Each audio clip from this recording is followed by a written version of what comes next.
रावल रतन सिंह, इसके बारे में पढ़ेंगे आज।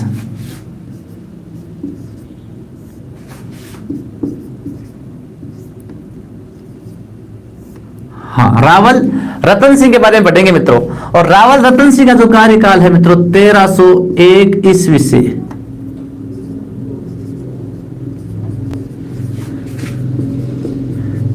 1303 ईस्वी तक, 1301 ईस्वी से 1303 ईस्वी तक। चलिए मित्रों अब स्टार्ट कर देते हैं। जो मित्र नहीं जुड़ पाए हैं वो जुड़ जाएंगे थोड़ी देर में, क्योंकि अभी क्लास का जो लगाया है स्टेटस वो थोड़ी देर पहले ही क्लास को डाला था, है ना, तो कोई बात नहीं, ठीक है। अब देखिए मित्रों स्टार्ट करते हैं, रावल रतन सिंह के बारे में पढ़ते हैं, ठीक है। सबसे पहला पॉइंट आपको ये ध्यान रखना है कि ये रावल शाखा का अंतिम शासक था। रावल शाखा का अंतिम शासक, रावल शाखा का अंतिम शासक। आपसे पूछ ले रावल शाखा का अंतिम शासक। देखो रावल शाखा की स्थापना जो छेम सिंह ने की थी। कर्ण सिंह के दो पुत्र थे, छेम सिंह और राहत। राहत ने सिसोदा ग्राम की स्थापना की थी और इस छेम सिंह ने रावल शाखा की स्थापना की थी, है ना। हाँ, तो रावल शाखा का अंतिम शासक है वो कौन था मित्रों? रावल रतन सिंह। अर्थात रावल रतन सिंह के बाद में हम जितने भी शासक पढ़ेंगे वो राणा शाखा के पढ़ेंगे या सिसोदिया शाखा के पढ़ेंगे, ठीक है। अब हम पढ़ रहे हैं मित्रों रावल शाखा, और रावल शाखा का अंतिम शासक कौन है मित्रों? वो है आपका रावल रतन सिंह, ठीक है। अब देखिए मित्रों जो रावल रतन सिंह है, इस रतन सिंह का जो विवाह हुआ था वो विवाह किसके साथ हुआ था? पद्मिनी के साथ।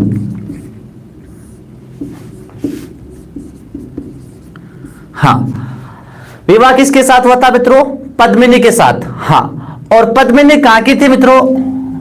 सिंहलदीप,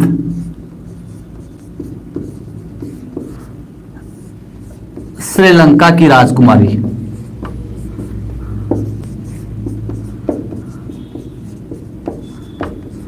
हाँ, कहां की राजकुमारी थी? सिंहलदीप, श्रीलंका की। हाँ, तो श्रीलंका की राजकुमारी कौन थी मित्रों? पद्मिनी। और पद्मिनी के साथ किसका विवाह हुआ था मित्रों? रावल रतन सिंह का। थोड़ी सी इस पद्मिनी के बारे में पहले चर्चा करते हैं, बाद में इसको क्या क्या कहा गया है उसकी भी चर्चा करेंगे। पद्मावत ग्रंथ में इसके बारे में क्या क्या विवरण मिलता है उसकी भी देखेंगे। तो विवाह हुआ था पद्मिनी के साथ। और इसके पिता कौन थे? पद्मिनी के पिता, पद्मिनी के पिता वो थे मित्रों गंधर्व सेन।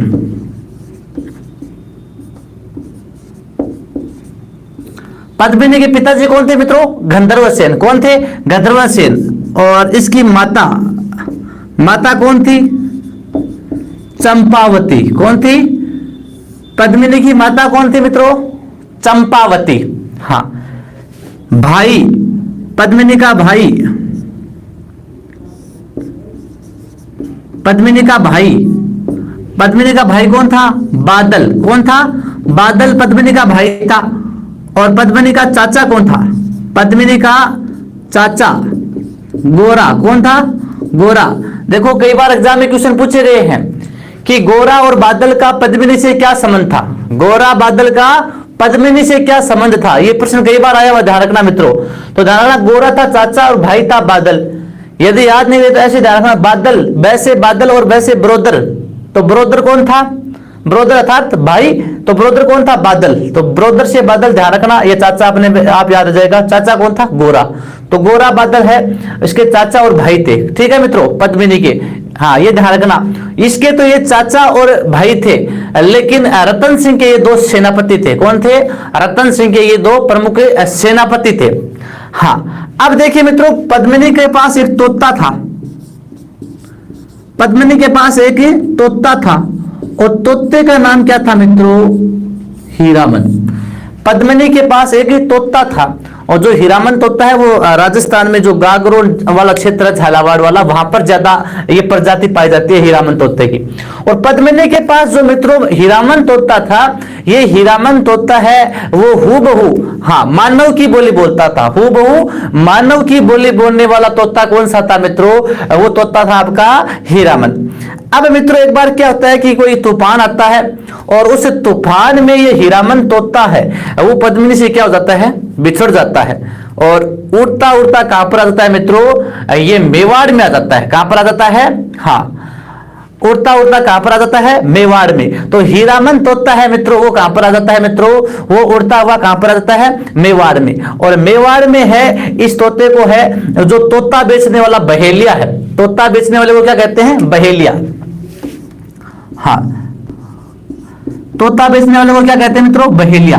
तो तोता बेचने वाला जो बहेलिया है वो बहेलिया है, इसको पकड़ लेता है, किसको, इस हीरामन तोते को जो तोता बेचने वाला बहेलिया वो पकड़ लेता है। और ये मानव की बोली बोलने वाला है वो तोता था। अब जो बहेलिया है मित्रों इस तोते को लेकर जाता है किसके पास, हाँ हाँ, तो इस तोते को पहले ले जाता है राघव चेतन के पास। कहते हैं कि उस जो तांत्रिक ब्राह्मण था और वह राघव चेतन है वो इस तोते की सूचना किसे देता है मित्रों, वो देता है रावल रतन सिंह को। कहता है कि एक मानव की बोली बोलने वाला तोता है, वो सुंदर, बहुत सुंदर तोता है। तो जिसका वर्णन कौन करता है, राघव चेतन करता है, किसके पास से, हाँ, रतन सिंह के पास। फिर रतन सिंह है इस तोते को इस बहेलिए से 1 लाख रुपए में खरीदते हैं। कितने में, 1 लाख रुपए में।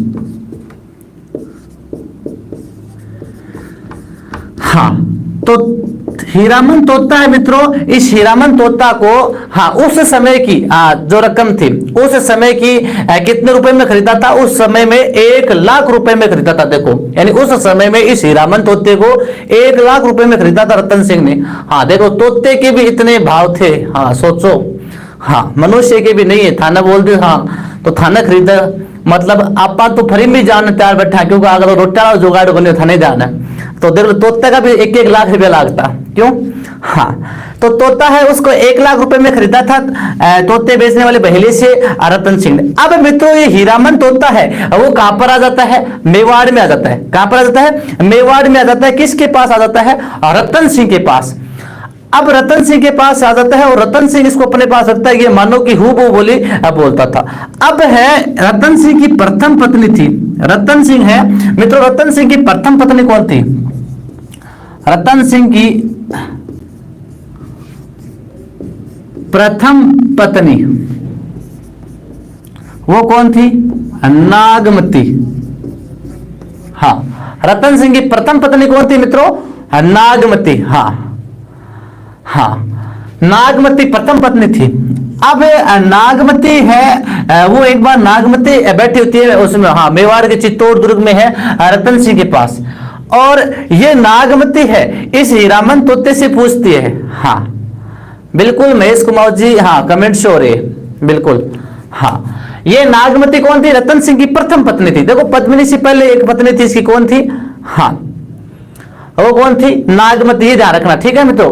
अब नागमती है वो इस हीरामन तोते से पूछती है, क्या पूछती है कि क्या मेरे से सुंदर भी कोई इस दुनिया में और है क्या। यानी जो हीरामन तोता था इस हीरामन तोते से कौन पूछती है, नागमती। नागमती कहती है कि क्या मेरे से सुंदर भी, मेरे से सुंदर भी इस दुनिया में कोई और स्त्री है क्या।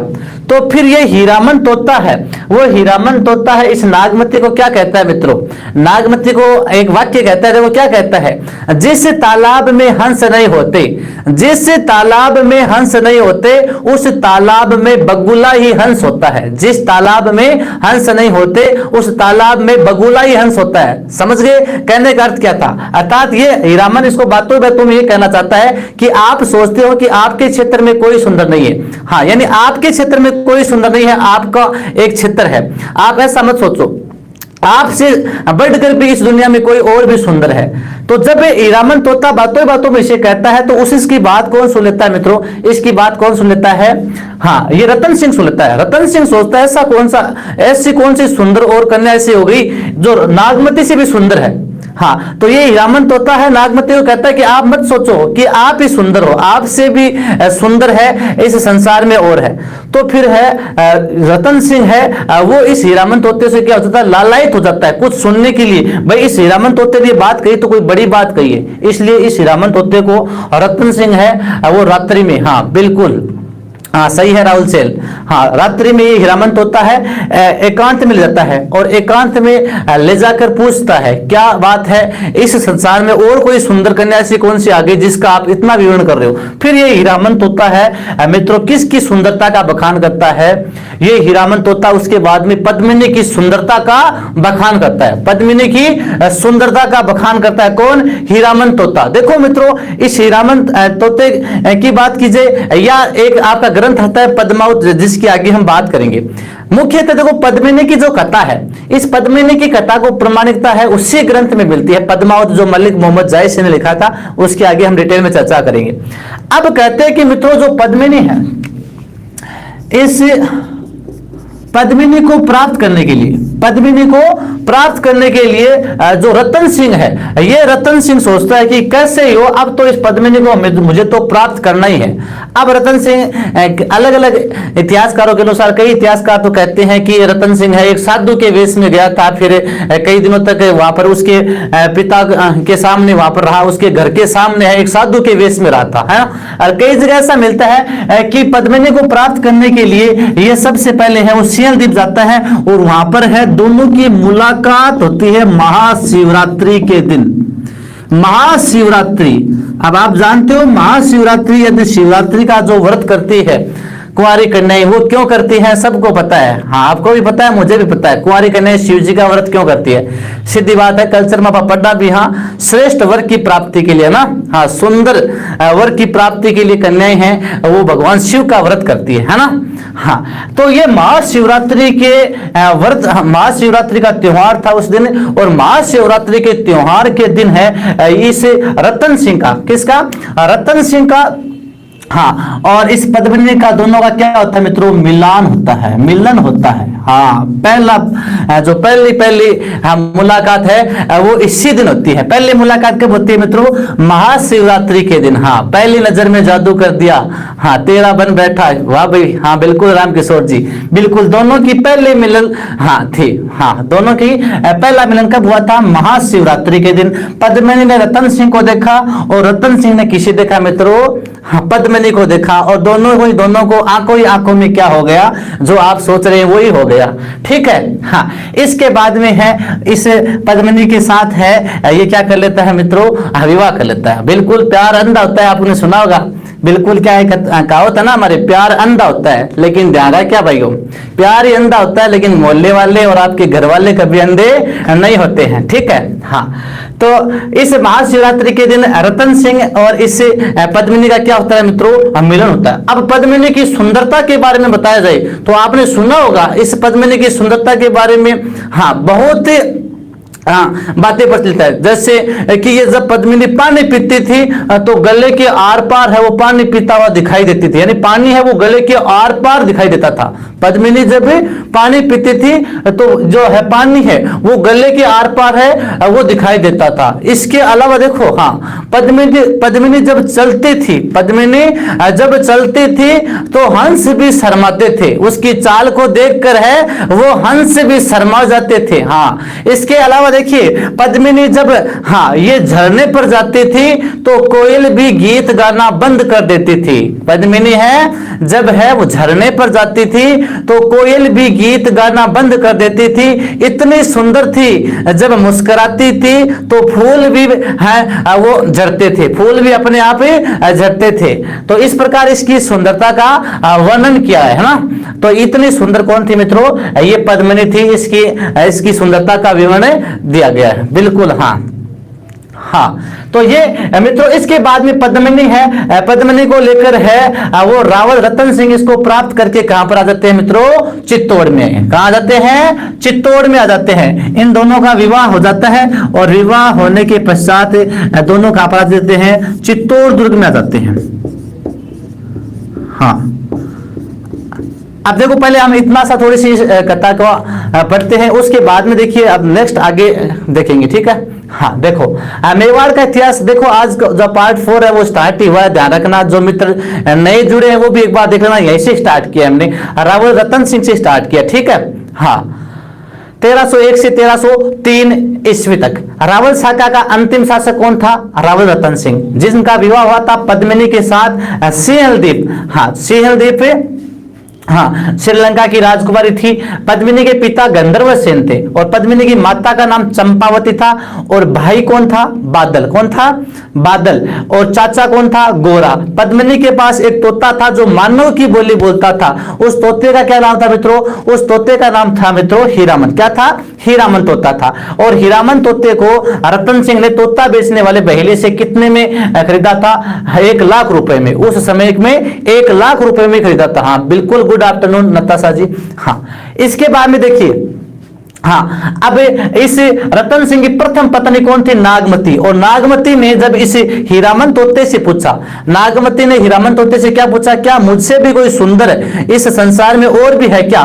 तब इस नागमती को हीरामन तोते ने क्या कहा कि जिस तालाब में हंस नहीं होता, जिस तालाब में हंस नहीं होता, उस तालाब में बगुला ही हंस कहलाता है। हाँ, उस तालाब में बगुला ही हंस कहलाता है। बिल्कुल नताशा जी, गुड आफ्टरनून किया है आपसे, अभी भी किया है, ध्यान नहीं दिया होगा आपने। हाँ, तो उस तालाब में क्या है? बगुला ही हंस कहलाता है। अर्थात आप ऐसा मत सोचो कि आप ही सुंदर हो, आप अपने क्षेत्र में, आप अपने एरिया में ही सुंदर हो। हाँ, इसके अलावा इस संसार में और भी सुंदर है। तब इसका पता जब रतन सिंह को चलता है तो रतन सिंह इस हीरामन तोते से पूछता है कि इतनी सुंदर कौन आ गई? हाँ, इतने सुंदर कौन आ गई है जो आप उसकी सुंदरता का वर्णन कर रहे हो? फिर ये हीरामन तोता है पद्मिनी के सौंदर्य के बारे में किसे बताता है? रावल रतन सिंह को। रावल रतन सिंह को पद्मिनी के सौंदर्य के बारे में बताता है। फिर पद्मिनी को प्राप्त करने के लिए यहां से जाता है और सिंहलदीप जाकर दोनों का मिलन, पद्मिनी और रावल रतन सिंह का मिलन कब होता है मित्रों? ये होता है महाशिवरात्रि के दिन। इनकी पहली मुलाकात होती है कब?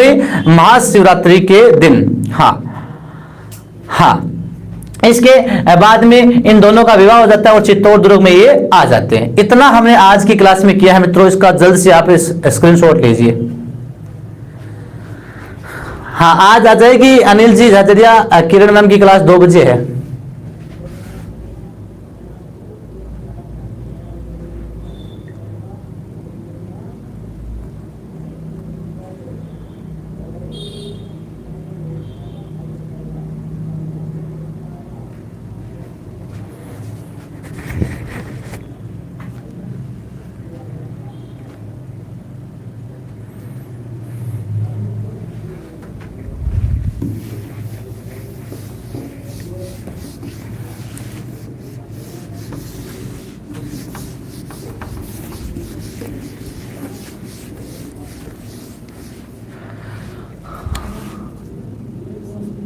हाँ, अब देखो मित्रों, हाँ बहादुर सिंह नमस्कार जी, कोई बात नहीं, लेट हो गए तो अभी क्लास स्टार्ट हुई, ज्यादा नहीं हुआ है, ठीक है।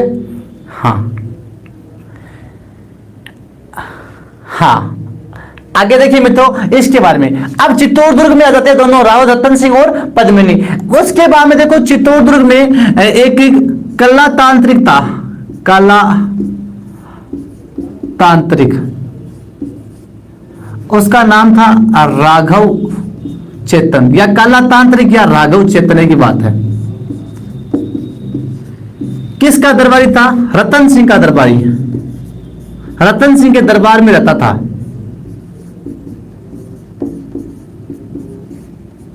हाँ, रतन सिंह का एक दरबारी था राघव चेतन। कौन था? राघव चेतन, जिसे कला तांत्रिक भी कहते हैं। कला तांत्रिक क्यों कहते हैं मित्रों? ये है उस समय है वो तांत्रिक विद्या में निपुण था, तांत्रिक विद्या में ये निपुण था। हाँ, राघव चेतन है वो तांत्रिक विद्या में, यानी वशीभूतीकरण बोलते हैं ना, किसी पर अपना मंत्र थोपता था तो वो उसके वशीभूत हो जाता था। हाँ, तो ये विद्या किसके पास थी उस समय में? इस राघव चेतन के पास थी। हाँ, ऐसी विद्या। हाँ, ठीक है। अब देखिए मित्रों, जब ये कला तांत्रिक राघव चेतन है वो पद्मिनी को देखता है, हाँ जब पद्मिनी को देखता है तो पद्मिनी को देखते ही बिल्कुल, हाँ लालचंद जी की क्लास आ जाएगी, देखिए भाई थोड़ा सा वेट कीजिए, है ना।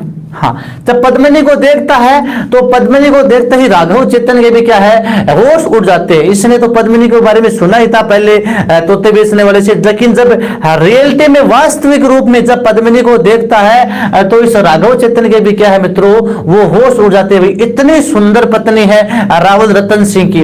और इसका विवरण मित्रों आईने अकबरी जो लिखी थी अबुल फजल ने आईने अकबरी में भी इसका वर्णन किया है। क्या किया है, उस आईने अकबरी में उसने लिखा है अबुल फजल ने कि रावल रतन सिंह ने अपने दरबार में आने के लिए जो लोग थे आसपास के, उन लोगों पर रोक लगा दी थी, क्योंकि जब लोग दरबार में आकर उस पद्मिनी को देखते थे तो पद्मिनी को देखते ही लोगों के होश उड़ जाते थे। लोग क्या करते थे, पागल हो जाते थे उसको देखकर, इतने सुंदर थी।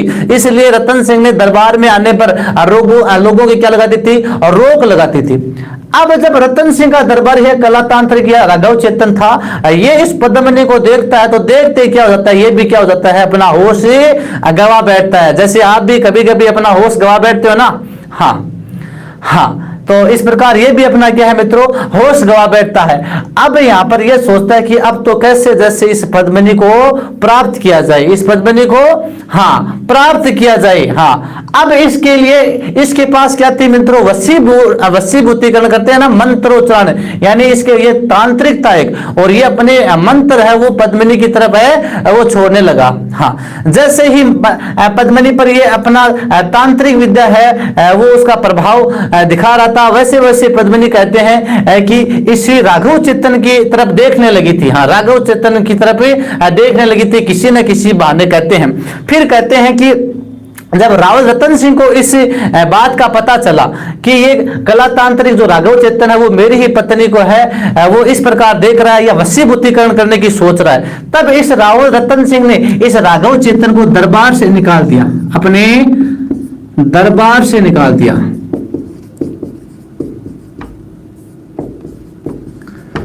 राघव चेतन को अपने दरबार से निकाल दिया। अब ये राघव चेतन दरबार से चला गया तो इसका तो अपमान हो गया। अब राघव चेतन ने सोचा कि अब क्या किया जाए ताकि अपने अपमान का बदला ले सके। तो यहां से मित्रों राघव चेतन किसके पास चला गया, अलाउद्दीन खिलजी के पास। किसके पास चला गया, अलाउद्दीन खिलजी के पास चला गया। और अलाउद्दीन खिलजी, बिल्कुल अलाउद्दीन खिलजी है, इस अलाउद्दीन खिलजी के पास जाकर है वो भड़काता है अलाउद्दीन खिलजी को। देखिए मित्रों अलाउद्दीन खिलजी है, इसके आक्रमण का कारण आपको पूछे एग्जाम में कि अलाउद्दीन खिलजी का चित्तौड़ पर आक्रमण का मुख्य कारण क्या था, तो मित्रों मुख्य कारण है वो पद्मिनी को प्राप्त करना नहीं था। यह सिर्फ और सिर्फ सारी घटनाएं पद्मावत ग्रंथ के अनुसार है, जबकि बाकी इतिहासकार है मित्रों वो क्या कहते हैं कि अलाउद्दीन खिलजी ने अपनी साम्राज्यवादी नीति के तहत अपने साम्राज्य का विस्तार करने के लिए चित्तौड़ पर आक्रमण किया था।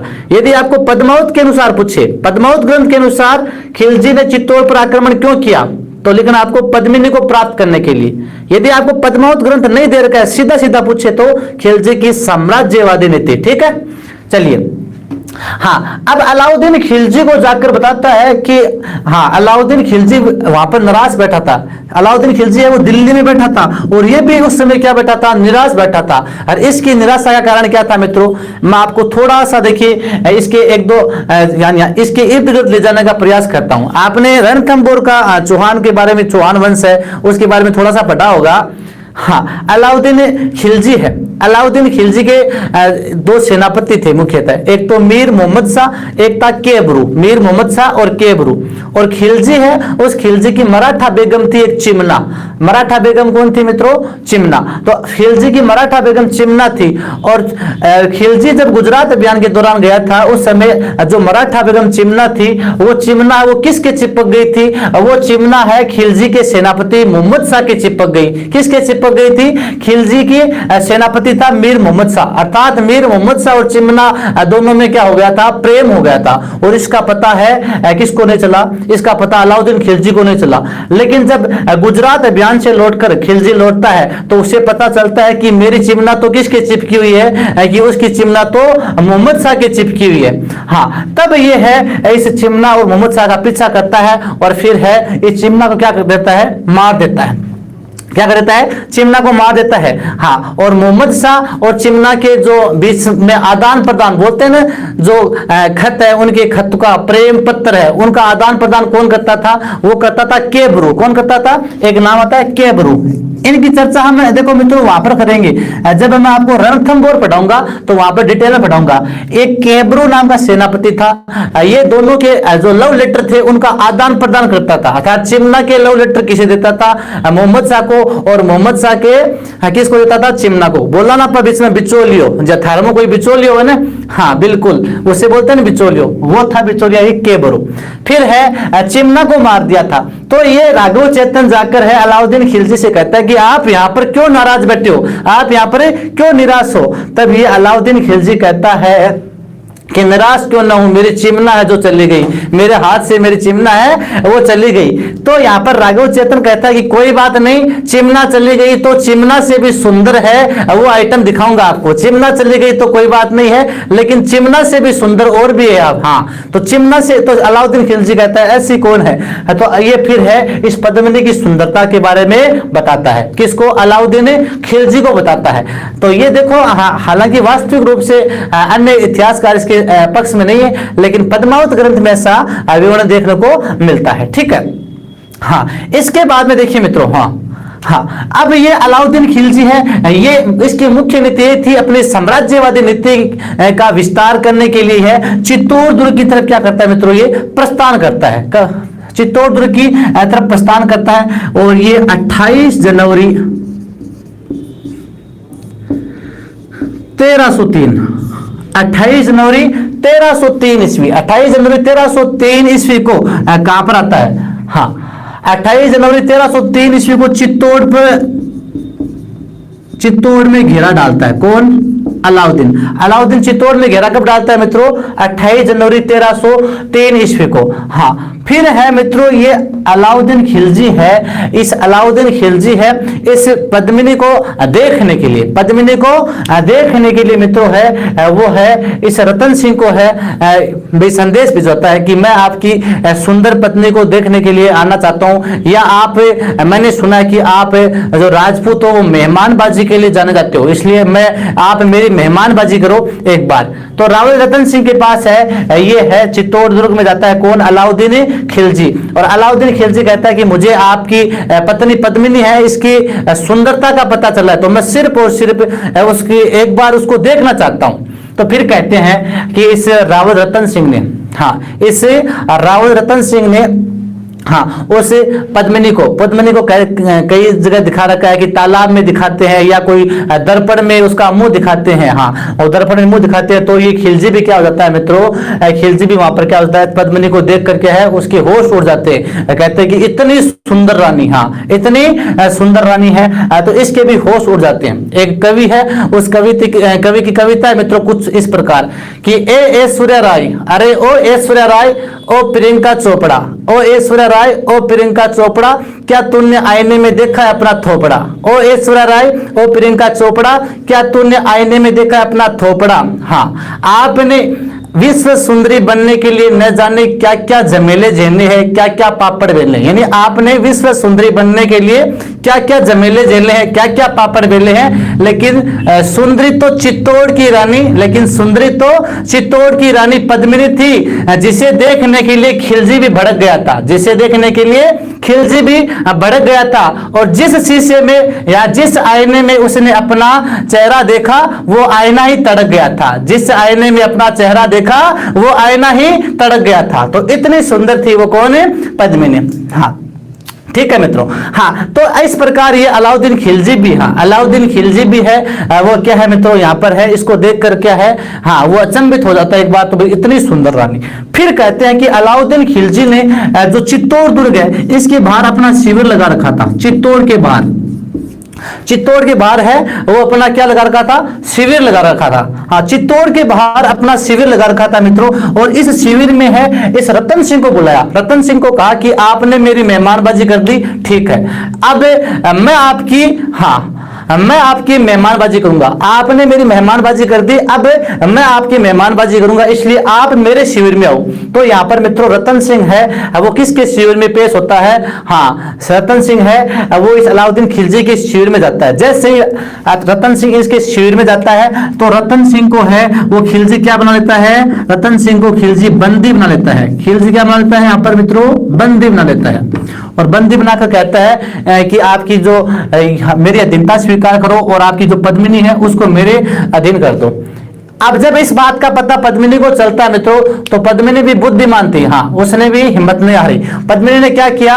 पद्मिनी ने मैसेज भिजवाया, संदेश भिजवाया, किसके पास? अलाउद्दीन के पास, कि ठीक है खिलजी, मैं आपकी अधीनता मैं आपके शिविर में आने के लिए तैयार हूं, ठीक है, हाँ, आपके अधीन होने के लिए तैयार हूं, लेकिन मेरी ये अंतिम इच्छा है कि मैं मेरे पति से एक बार मिल लूं, और मैं अकेले नहीं आऊंगी, मैं मेरी 1600 दासियों के साथ आऊंगी, मैं 1600 दासी भी साथ लेकर आऊंगी, और अंतिम इच्छा एक बार मैं मेरे पति को कहूं कि ठीक है मैं खिलजी के पास जा रही हूं। तो अलाउद्दीन कहता है ठीक है, मैं स्वीकार है। हाँ, तो इसके बाद में ये जो पद्मिनी है मित्रों वो 1600 दासियों की जगह है मित्रों, वो 1600 राजपूत सरदारों को स्त्रियों की वेशभूषा में है पालकियों में बैठाती है। 1600 राजपूत स्त्रियों की वेशभूषा में पालकियों में बैठाती है और कहां भेज देती है? उस शिविर में, उस शिविर में जाते हैं। और ये 1600 राजपूत जो योद्धा थे, जो स्त्रियों के वेशभूषा में पालकियों में बैठे हुए थे, वो सभी जाकर गोरा बादल के नेतृत्व में मित्रों उस रतन सिंह को क्या लाते हैं? वहां से छुड़ा कर ले आते हैं। ठीक है, रतन सिंह को वापस कहा ले? चित्तौड़ दुर्ग में। ठीक है मित्रों, अब लेकिन चित्तौड़ दुर्ग में तो ले आए, लेकिन उसके बाद में अलाउद्दीन खिलजी ने मित्रों 6-7 महीने तक यहाँ पर चित्तौड़गढ़ दुर्ग में क्या है? घेरा डाले रखा। चित्तौड़गढ़ दुर्ग के बाहर है वो 6-7 महीने तक घेरा डाले रखा। किसने? अलाउद्दीन खिलजी ने। और समय आता है मित्रों 26 अगस्त 1803 को। 26 अगस्त 1803 किसके अनुसार? अमीर खुसरो के अनुसार। किसके अनुसार मित्रों? अमीर खुसरो। और अमीर खुसरो की एक पुस्तक है खजाइन उल फतू है। खजाइन उल फतू है। अमीर खुसरो का वास्तविक नाम मित्रों क्या था? अमीर खुसरो का वास्तविक नाम बताइए। हाँ, तो उसका वास्तविक नाम था मित्रों अबुल हसन। क्या था? अबुल हसन। ध्यान रखना, ग्रेड में पूछा गया है। अमीर खुसरो का वास्तविक नाम था अबुल हसन। ठीक है, हाँ, तो अमीर खुसरो की पुस्तक है खजाइन उल फतवा। इस खजाइन उल फतवा के अनुसार 26 अगस्त 1803 ईस्वी में जब राजपूत सरदारों के पास रसद सामग्री है वो दुर्ग में है वो समाप्त हो गई, तो राजपूतों ने लड़ने बिटने के अलावा यहाँ पर कुछ नहीं सोचा। और यहाँ पर 26 अगस्त, हाँ सॉरी 1803 हो गया क्या? कोई बात नहीं, 26 अगस्त 1303, 26 अगस्त 1303 ईस्वी में यहाँ पर है वो चित्तौड़ दुर्ग का साका होता है। चित्तौड़ दुर्ग का साका। और मित्रों ये चित्तौड़ दुर्ग का जो साका होता है ये राजस्थान का दूसरा साका था। राजस्थान का दूसरा साका। देखो प्रथम साका रणथंभौर में हो गया था 1301 में। रणथंभौर में जब आक्रमण किया था इस अलाउद्दीन खिलजी ने रणथंभौर में हमीर देव के समय, है ना, तो वो प्रथम साका था। हाँ हाँ, कोई बात नहीं, जल्दबाजी में हो गया था। ठीक है, चित्तौड़ दुर्ग का ये साका था और राजस्थान का ये दूसरा साका था 26 अगस्त 1303 ईस्वी में। और यहाँ पर भी तो क्या होता है, इस दुर्ग में जो केसरिया होता है वो किसके नेतृत्व में होता है? केसरिया होता है रतन सिंह और गोरा बादल के नेतृत्व में। गोरा बादल के नेतृत्व में क्या होता है? केसरिया क्या होता है। और जोहर कौन करती है? पद्मिनी के नेतृत्व में। पद्मिनी के नेतृत्व में कहते हैं कि 1600 राजपूत स्त्रियों ने क्या किया था मित्रों? यहाँ पर जोहर किया था। हाँ ठीक है, केसरिया, जोहर, साका, ये सब चीजें मैंने आपको बता दी डिटेल में। जब हमने जो एक टॉपिक पढ़ा था प्रथाएं, प्रमुख प्रथाएं पढ़ी थी, वहां पर बताया था मैंने केसरिया क्या होता है, साका क्या होता है। ठीक है ना। हाँ, तो यहाँ पर केसरिया किसने किया था? रतन सिंह ने और गोरा बादल ने। और जोहर किसने किया था मित्रों? पद्मिनी ने। हाँ, पद्मिनी ने क्या किया था मित्रों? यहाँ पर जोहर किया था। ठीक है। हाँ, अब देखो मित्रों इसी आक्रमण के समय यानी चित्तौड़ आक्रमण के समय मित्रों रतन सिंह के साथ कौन था? चित्तौड़ आक्रमण के समय मित्रों रतन सिंह के साथ कौन था? वो था अमीर खुसरो। कौन था? अमीर खुसरो। और अमीर खुसरो ने इस समय चित्तौड़ दुर्ग को देखकर एक कथन कहा था। क्या कहा था? कि हिंदुओं का सूरज है वो 7वें आसमान से भी ऊंचा है। हिंदुओं का सूरज 7वें आसमान से भी ऊंचा है। किसने कहा मित्रों ये कथन? अमीर खुसरो ने। किसने कहा मित्रों? अमीर खुसरो ने कहा था। अमीर खुसरो ने क्या कहा था मित्रों? हिंदुओं का सूरज है वो 7वें आसमान से भी ऊंचा है। ये कब कहा था मित्रों? ये चित्तौड़ दुर्ग के जो प्रथम शाखा हुआ था। चित्तौड़ दुर्ग का कौन सा शाखा था ये मित्रों? प्रथम शाखा था। ध्यान रखना, चित्तौड़ दुर्ग में 3 शाखे हुए थे। दूसरा शाखा हुआ था 1534-35 में और तीसरा हुआ था 1567 में। उनकी हम आगे चर्चा करेंगे, है ना? हाँ ठीक है। तो ये चित्तौड़ दुर्ग का है वो प्रथम शाखा था और राजस्थान का दूसरा शाखा था। यहाँ पर केसरिया रतन सिंह और गोरा बादल के नेतृत्व में हुआ और जौहर पद्मिनी ने किया। ठीक है। और इस समय अमीर खुसरो भी इसके साथ में था। किसके साथ? खिलजी के साथ। और खुसरो ने कहा था कि हिंदुओं का सूरज है वो 7वें आसमान से भी क्या है मित्रों? ऊंचा है। ठीक है। हाँ, इसके बाद में देखो मित्रों जो दुर्ग है, हाँ यानी दुर्ग है, उस दुर्ग को जीतकर है वो खिलजी ने किसे सौंप दिया? खिज्जर खां को। खिज्जर खां को सौंप दिया। खिज्जर खां को सौंपकर इसका नाम क्या रख दिया? खिजराबाद। हाँ, दुर्ग का नाम क्या रख दिया? खिजराबाद नाम रख दिया। ये हमने दुर्गों वाले टॉपिक में पढ़ा था। यानी अलाउद्दीन खिलजी ने अपने पुत्र, हाँ अलाउद्दीन खिलजी का पुत्र कौन था मित्रों? खिज्जर खां। और इस खिज्जर खां को है इस दुर्ग को सौंपकर अलाउद्दीन खिलजी ने खिज्जर खां को दुर्ग सौंप दिया और इसका नाम क्या कर दिया? खिजराबाद। और कालांतर में जो जालोर का मालदेव सोनगरा था मित्रों, जिसे मुच्छाला मालदेव भी कहते हैं, तो मालदेव सोनगरा को सौंप दिया था किसने? इस खिज्जर खां ने। और मालदेव सोनगरा के बेटे से फिर राणा हमीर ने वापस छीन लिया था। ठीक है, आगे उसकी चर्चा करेंगे हम। तो यह है खिजराबाद नाम इसका रख दिया गया। ठीक है मित्रों। अब देखो मित्रों पद्मिनी की कथा को मान्यता देने वाला, पद्मिनी की कथा को मान्यता देने वाला, हाँ राजस्थान का एक इतिहासकार कौन था? पद्मिनी की कथा को मान्यता देने वाला, पद्मिनी की कथा को मान्यता, वैसे पूछिए आपको पद्मिनी की कथा है वो पद्मिनी की कथा का वर्णन, पहले आप पूछो, आपसे पूछा जाए कि पद्मिनी की कथा का वर्णन है वो किस ग्रंथ में मिलता है? पद्मावत ग्रंथ में। किस में मिलता है? पद्मावत ग्रंथ। और पद्मावत ग्रंथ किसने लिखा मित्रों? पद्मावत ग्रंथ लिखा मलिक मोहम्मद जायसी ने। किसने लिखा? मलिक मोहम्मद जायसी। पद्मावत ग्रंथ किसने लिखा मित्रों? मलिक मोहम्मद जायसी ने लिखा था। कौन सा ग्रंथ है? पद्मावत। और किसके काल में लिखा गया ये ग्रंथ? शेरशाह सूरी के काल में। शेरशाह सूरी के काल में 1540 ईस्वी में पद्मावत ग्रंथ है मित्रों। पद्मावत ग्रंथ है वो कब लिखा गया? शेरशाह सूरी के काल में 1540 ईस्वी में। और घटना कब की? ये 1300 की। और ग्रंथ कब लिखा गया? 1540 में। लगभग 200 से 250 साल बाद में ये ग्रंथ लिखा गया। अब आपको ही पता है, आपको बोल दिया जाए कि आज से 200-300 वर्ष पूर्व का आपको इतिहास लिखना है, तो आप तो या तो कोई स्रोत देखोगे या कोई शिलाखंडों पर कुछ लिखा हुआ देखोगे, अपने विवेक के आधार पर है, कुछ तथ्यों के आधार पर आप हैं उसका बखान करोगे। इसी प्रकार ये 200-250 वर्ष बाद में पद्मावत ग्रंथ में इसका वर्णन मिलता है, लेकिन इतिहासकार है इसे मलिक मोहम्मद जायसी के पद्मावत ग्रंथ से सहमत नहीं है।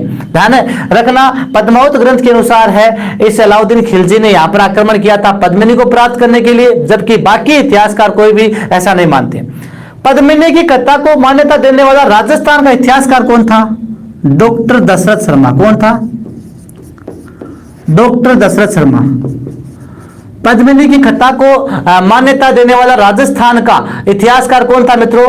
हाँ डॉक्टर दशरथ शर्मा। कौन था? डॉक्टर दशरथ शर्मा। इसकी पुस्तक कौन सी थी? The early Chauhan dynasty. The early Chauhan डायनिस्ट।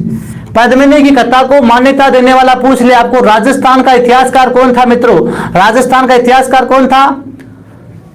हाँ, डॉक्टर दशरथ शर्मा। कौन था मित्रों? डॉक्टर दशरथ शर्मा, जिसकी पुस्तक है द अर्ली चौहान डायनिस्ट। कौन सी है? The early Chauhan dynasty. ठीक है मित्रों। हाँ, इसके अलावा ध्यान रखना मित्रों, इस मलिक मोहम्मद जायसी ने पद्मावत ग्रंथ में, मलिक मोहम्मद जायसी ने पद्मावत ग्रंथ में क्या कहा है मित्रों?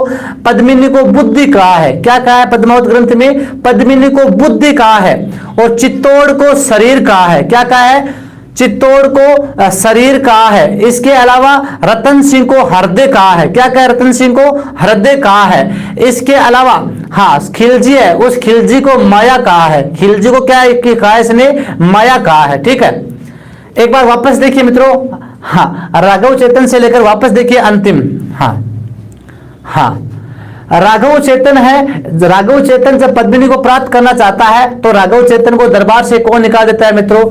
हाँ, दरबार से राव रतन सिंह निकाल देता है और राघव चेतन किसके पास चला गया? अलाउद्दीन खिलजी के पास चला गया। ठीक है, अलाउद्दीन खिलजी के पास चला जाता है। फिर अलाउद्दीन खिलजी को इसके बारे में भड़काता है। फिर अलाउद्दीन खिलजी अपने साम्राज्यवादी नीति के तहत, अलाउद्दीन खिलजी अपनी साम्राज्यवादी नीति के तहत है यहाँ पर 28 जनवरी 1303 को चित्तौड़गढ़ दुर्ग में घेरा डालता है। तो अलाउद्दीन खिलजी के वैसे कई कारण आते हैं मित्रों अलाउद्दीन खिलजी के चित्तौड़ पर आक्रमण करने के। एक तो इसकी साम्राज्यवादी नीति, एक चित्तौड़ दुर्ग का सामरिक महत्व है, इसके अलावा पद्मावत ग्रंथ के अनुसार पद्मिनी को प्राप्त करना। और इसके अलावा हमने एक बात और पढ़ी थी कि रावल रतन सिंह के पिता थे कौन? समर सिंह। कौन थे? समर सिंह। और समर सिंह ने इस रतन सिंह जो अलाउद्दीन खिलजी है इसकी सेना से कर वसूला था गुजरात अभियान के दौरान।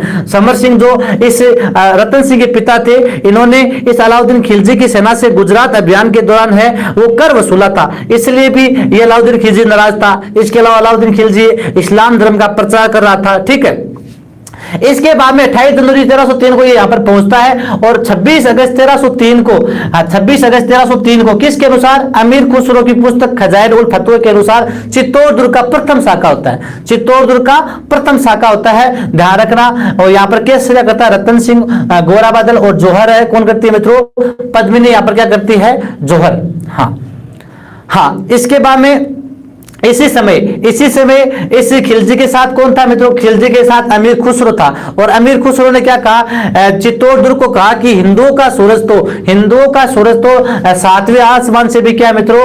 ऊंचा है। ठीक है, इसके बाद में चित्तौड़गढ़ दुर्ग को जीतकर किसे सौंपा गया?